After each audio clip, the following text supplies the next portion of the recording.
Olha, eu vou te falar, hein, professor Luiz Pires, hoje vai dar muita treta. Esse assunto aí vai mexer com as emoções, principalmente das mães e dos pais, que vão ficar enlouquecidos com esse vídeo. Mas Aham. nós temos que perguntar, a nossa missão, pelo menos a minha missão aqui, é fazer a pergunta, é a pergunta que não quer calar. Para onde vão as crianças quando morrem? As crianças são puras, professor Luiz Pires? Rapaz, essa pergunta que você está fazendo aí é mexer no ninho de vespa. Não é? Verdade. Ah,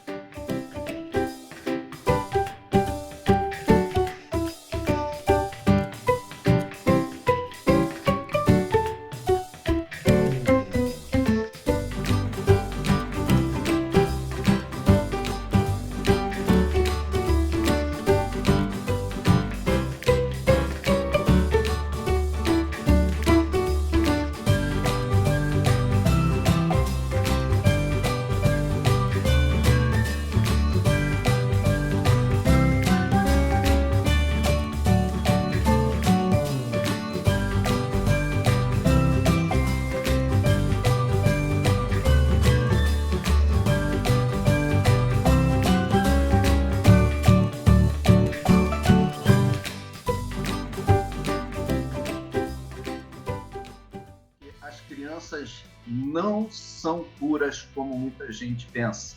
Caraca, e agora? Olha, esse assunto ele é tão difícil, ele é tão tenso. Eu me lembro de dar aula na escola bíblica, toda vez que cai nesse assunto, o pessoal fica estressado.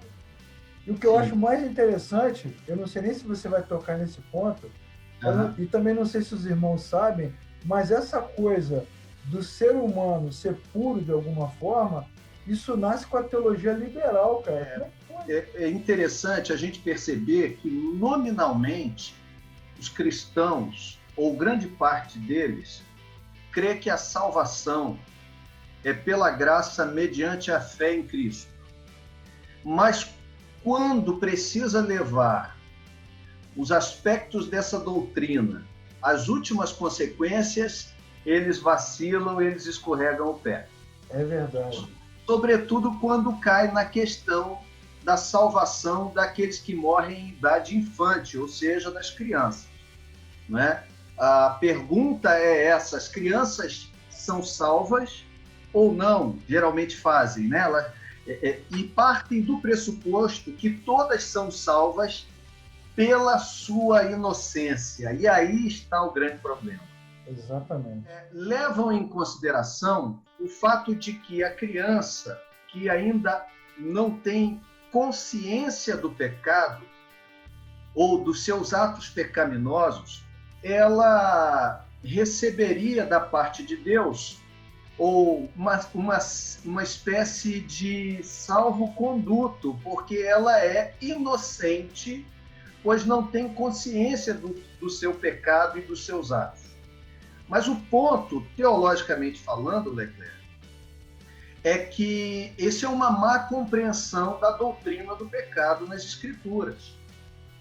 A queda, conforme Gênesis 3, ela gera para toda a humanidade, ou seja, toda a descendência de Adão e de Eva, conforme o apóstolo Paulo vai falar em Romanos capítulo 5, que pelo pecado entrou a morte, e a morte a todos os homens, porque todos pecaram. Logo, há uma doutrina da depravação total da humanidade, que significa que o pecado maculou todas as áreas do ser humano e de todo ser humano descendente de Adão. Quer dizer, admitir ou afirmar que uma criança é inocente, só pelo fato dela ser criança, é negar a afirmação da Escritura. E quando eu disse no início do vídeo que isso vem da teologia liberal, é porque um dos pressupostos, né, um dos fundamentos do pensamento liberal, né, é exatamente essa coisa de que a teologia ela tem que partir da nossa razão, da nossa leitura natural e não propriamente da Bíblia. Ou seja, está valendo o senso comum, né? E não o que a Bíblia diz. A teologia liberal Exatamente, o crivo ele é racional, eu tiro a revelação. Então tem que rasgar o texto, cara. Como é que a gente faz? O crivo da hermenêutica liberal é histórico-crítico, ou seja, é a partir da crítica da razão. Exatamente. E nesse aspecto, o indivíduo e a razão torna-se o juiz daquilo que é inspirado e daquilo que não é inspirado. Pois é. Né? Aí você olha pro bebezinho, né, deitado lá no berço, e você, que fofinho. Não pode. Deus não vai mandar o meu filho. Não vai fazer isso. Não vai mandar. O pecado, ele tem como a ponta da lança a ação. Ele tem como o meio da coisa a concepção, a motivação. Tiago vai falar muito bem sobre isso. Mas ele vem da natureza, a origem dele é na natureza humana. Exatamente. É a natureza humana que faz brotar o pensamento, faz gerar, conceber esse pensamento dentro de si e fatalmente ele vai dar à luz a um ato pecaminoso. Logo, o ser humano é condenado diante de Deus e todos estão condenados debaixo da ira de Deus por causa da sua natureza pecaminosa. Exatamente. O salmista diz isso. As escrituras falam sobre isso em vários momentos em que o indivíduo foi concebido em pecado. Em pecado me concebeu minha mãe. Por mais lindo que seja, eu me lembro que quando nasceu meu neto, Luiz Felipe, que hoje tem 6 anos, e eu sou apaixonado por ele, estava aqui em casa até ainda agora, e em um determinado momento, ele bebezinho já, e fazendo altas pirraças, sem ninguém ter ensinado nada daquilo, umas atitudes assim grotescas, né? E eu falei certa vez assim, meu Deus, eis aqui um Adãozinho. Porque é isso, né? Existe uma natureza adâmica ali. Então, aonde está o erro dessa ideia de que a criança é salva pela inocência? Isso aí é um resquício do catolicismo romano. Exatamente. Na cabeça do povo evangélico. Nós ainda trazemos uma carga enorme do catolicismo romano e do folclore brasileiro sobre a nossa mente. É o que você falou, a gente sai da Igreja Católica, mas a Igreja Católica não sai da gente, né? Então fica essa coisa da criança pura, né? Imaculada, fofa, inocente. Todo mundo precisa saber que só uma única criança nasceu pura em toda a história da humanidade, que foi Jesus. É verdade. Jesus, só. Que nasceu sem pecado. Também porque a Bíblia diz, e nós cremos nessa revelação. Porque se nós estivéssemos diante da criança, eu e você, diante da manjedoura, se a gente pudesse usar lá as ferramentas da Marvel, dos Vingadores e voltar no tempo, nós olharíamos para a criança e não poderíamos fazer essa afirmação também, porque as nossas afirmações não são baseadas no nosso senso comum ou na nossa capacidade crítica, mas tudo que a gente afirma no cristianismo é baseado no que a Bíblia diz. Então a Bíblia também diz que o bebê, Jesus, nasceu sem pecado. O resto é tudo em pecado. E aí eu pergunto a você, professor Luiz Pires, como é que resolve esse problema? Se uma criança morre recém-nascida, sem falar, não disse nem papai, nem mamãe ainda, sem raciocínio, para onde ela vai? Embora a criança ainda não tenha tido consciência de atos pecaminosos, possa não ter tido atos pecaminosos ainda, ou quem sabe, né, porque a gente não tem como fazer essa avaliação, ainda motivações e pensamentos pecaminosos, existe uma natureza pecaminosa que em dado momento ela vai transparecer, e é isso que condena toda a humanidade diante de Deus. Existem 3 possibilidades que são a lógica do desdobramento do pensamento, e a gente vai ver qual delas que melhor se alinha à teologia. A primeira possibilidade é a gente não falar mais desse assunto, né? Que esse assunto é um problemão. A primeira linha advoga, essa eu conheço, essa nominalmente existe, mas eu só conheci uma pessoa que de fato defendeu esse ponto de vista. Que para essa pessoa, toda criança que morria na idade infante, ela morria condenada, perdida. Esse foi um professor meu, batista, no seminário, na época de mais de 20 anos atrás, onde ele levou às últimas consequências a questão do texto bíblico que diz que é preciso crer com o coração e confessar com a boca. Se a criança nasce, então se ele tinha uma doutrina do pecado correta, mas talvez a soteriologia não fosse muito legal. Exatamente. Então, nesse sentido, o indivíduo nascia condenado, mas como não tinha idade suficiente para ter uma decisão consciente por Cristo, significava que quando Deus então permitia que uma pessoa morresse na idade infante, ou assim estabelecia, essa pessoa estava condenada. Duas perspectivas erradas nessa interpretação, né? Primeiro que ela é quase que antropocêntrica, né? Depende da criança, depende do ser humano. Se o ser humano não fizer esse movimento, está perdido, né? Completamente. Exato. E aí, por conta dessa interpretação que ele faz, a gente vai começar a ter outros problemas, né? E o autista? E o esquizofrênico? Exato.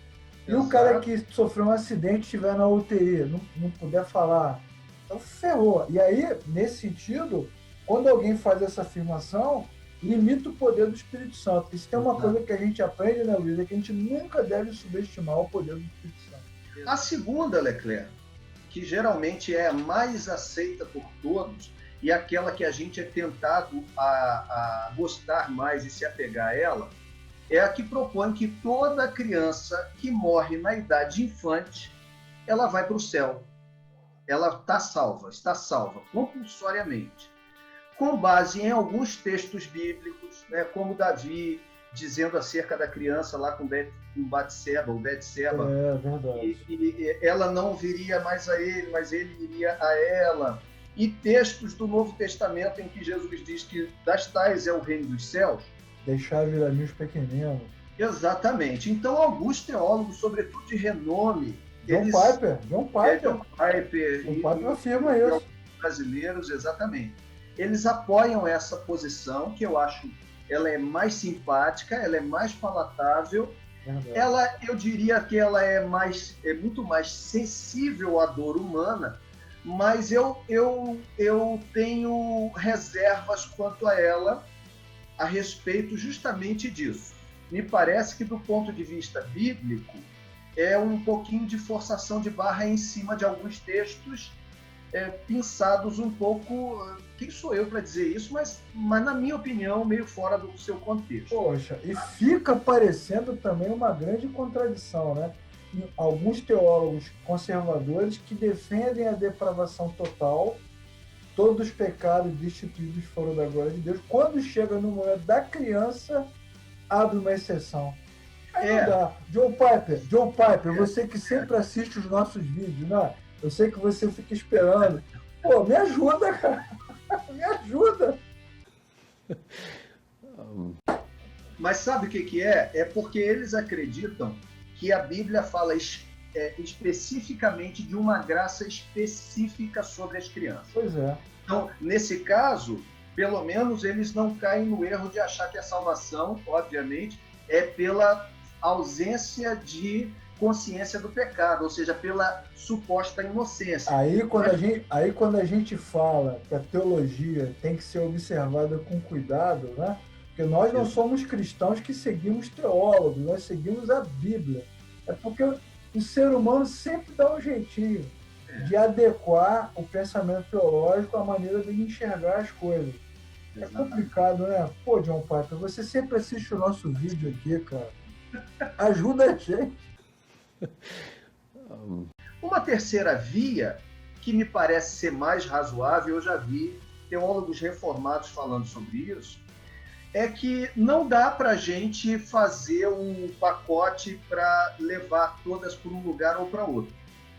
E aí, da mesma forma como a salvação é uma obra do Espírito de Deus, né? É uma obra monérgica da parte de Deus, ou seja, ela é planejada por Deus e executada por Deus na vida do ser humano, quer seja ele adulto, quer seja idoso, quer seja o ser humano em estado de coma, quer seja o cara no corredor da morte, quer seja no último suspiro de momento da sua vida, quer seja na sua infância, isso vai ser uma obra realizada pelo Espírito Santo.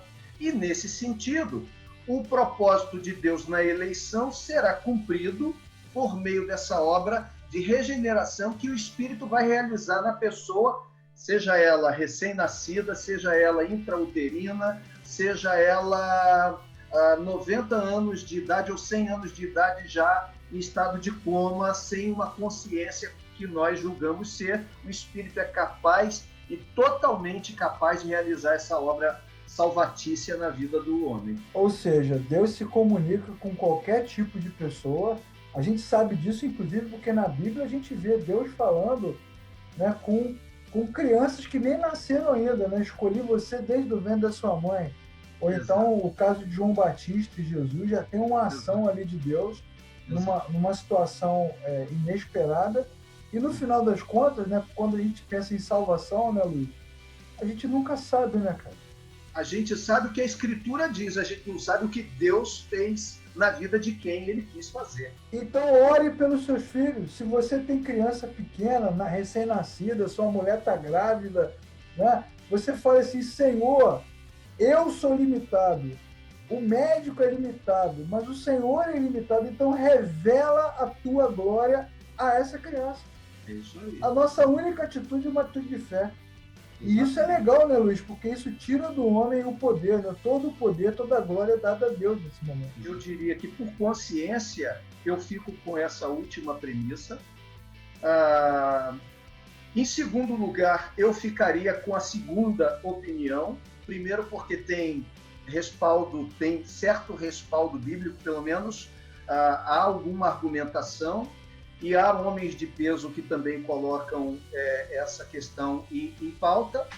E a primeira, para mim, me parece totalmente esdrúxula, porque essa ideia também de que todas são perdidas porque não levam a cabo uma confissão é limitação do poder de Deus.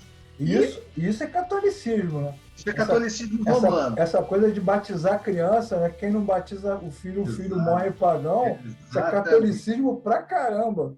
E essa é a ideia daqueles que acreditam, que também está completamente longe da verdade, que acreditam que a criança será salva pela sua consciência. Né? Ou seja, Jesus Cristo é a porta, mas existe uma janela.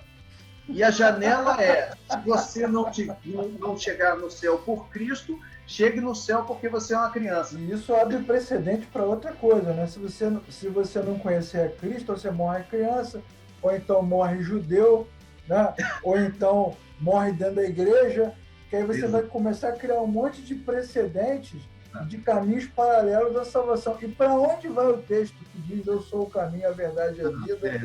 Ninguém vem ao Pai senão por mim. Vai para onde? Né? É uma fé nominal, né? Porque na hora que o bicho aperta, diz, não, mas peraí, aqui é pela inocência. Ali, e falam também, né, dos povos não alcançados. Não, aquele ali já é porque teve entendimento ou não teve entendimento. Vai ser julgado segundo a consciência. Imagina, cara. Quem é que é salvo? Tudo isso é resquício da teologia liberal que começou lá no século XVIII e chegou até aqui nessa tentativa, né, de criar uma distância entre a revelação e a razão humana. Então, todos aqueles caras que, influenciados pela filosofia e pelo iluminismo, começaram a dizer que a fé, na verdade, ela não tem um aspecto transcendente, ela tem um aspecto histórico e racional. Então, se faz sentido, então é o que nós cremos, é o que faz sentido, é isso. É muito ruim, porque você acaba acreditando numa coisa que não pode ser comprovada. E a gente só acredita porque quer. Então, eu acredito que as minhas filhas, você acredita que o seu neto já tem vaga no céu, só porque a gente acredita. Falta confiança na bondade de Deus, né, cara? A gente fica o tempo todo na justiça de Deus. Parece até que Deus erra, né? Que Deus falha. Aí o cristianismo foi pro ralo, né, cara? Porque se a gente não confiar no fato de que as decisões de Deus são as melhores, a gente está perdido. É melhor botar alguém no lugar de Deus, de repente um juiz do Supremo Tribunal Federal brasileiro no lugar de... A nossa esperança eu diria para você, é que quando nós chegarmos lá, os que chegarem, né? Quando nós chegarmos lá, os que de fato nasceram de novo por obra de Deus, isso tudo de nós vai ser removido, né? E vai haver uma consciência total e absoluta e um conforto total e absoluto. É verdade. Onde nós vamos descansar tanto no amor quanto na justiça de Deus. Esse tipo de dúvida, esse tipo de medo não vai mais existir. Mas enquanto a gente estiver aqui, irmão, tenha paz. Você que está assistindo nosso vídeo, John Piper, tenha paz. Confie na justiça de Deus, na graça de Deus. As crianças vão para o céu. Nós não sabemos quem vai para o céu. O que nós sabemos é que Deus não é limitado. Então, ore pelos seus filhos, ore pelo seu neto. Eu vou orar pelas minhas filhas, confiando no Senhor, né, professor? Obrigado. Vamos pedir para Deus realizar na vida deles a sua vontade.